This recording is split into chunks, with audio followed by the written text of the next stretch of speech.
एकछिन है साथीहरू, एकछिन मेरो कुरा सुनिदिनु होला। म चाहिँ अहिले दुबईमा छु। म चाहिँ कन्स्ट्रक्सन लाइनमा काम गर्छु। म चाहिँ भयो लगभग 6 महिना 7 महिना जति पुग्न लाग्यो। खासै मलाई यति सामाजिक सञ्जालतिर अलि त्यति रुचि त थिएन। खासै अलिकति छोटो भिडियो बनाएर हाल्दिउँ कि जस्तो लागिरहेको थियो। त्यही भएर यो अलिकति भिडियो चाहिँ अलि लामो हुन्छ ल, कृपया सुनिदिनु होला। म सानो गाउँमा जन्मेको मान्छे, अब सानो गाउँमा हुर्केको केटो। अब मेरो विदेश आउने त कुनै रहर थिएन, बात तैले आइपुग्यो। सुरुमा त खासै त्यति भएन। जब समय बित्दै गयो अनि परिवारको यादहरू आउन थाल्यो, अनि त्यस पछाडि सबै कुरोबाट टाढा भइसकेपछि धेरै दुःख लाग्ने रहेछ जिन्दगीमा।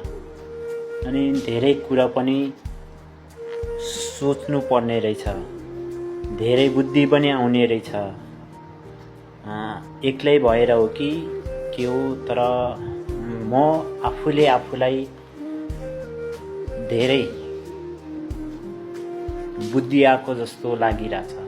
किनभने म पहिला यस्तो थिएन, यस्तो सोचहरू थिएन मसँग। म नेपालमै बसेर के गर्छु भन्ने सोच थिएन पहिला। हेर्नुहोस् है, म यहाँ विदेशमा आइसके पछाडि त्यस्तो सोचहरू आयो। मैले नेपालमै के गर्न सकिन्छ, के गरेर देखाउन सकिन्छ, त्यस्तो हुने रहेछ। मान्छे नेपालमै बसिरह्यो भने बिग्रिन्छ, मेरो विचारमा। हेर्नुहोस् है, बिग्रिन्छ। किनभने बुद्धि आउनलाई दुःख पनि लाग्नुपर्ने रहेछ, सबैदेखि टाढा पनि हुनुपर्ने रहेछ, अनि मात्रै बुद्धि आउने रहेछ, अनि मात्रै यो दिमाग ठिक चल्ने रहेछ। यहाँ आएर पनि मैले विदेश आएर पनि निकै सङ्घर्ष, निकै साथीहरूको दुःख गरेँ। तर यहाँ पनि भने जस्तो छैन।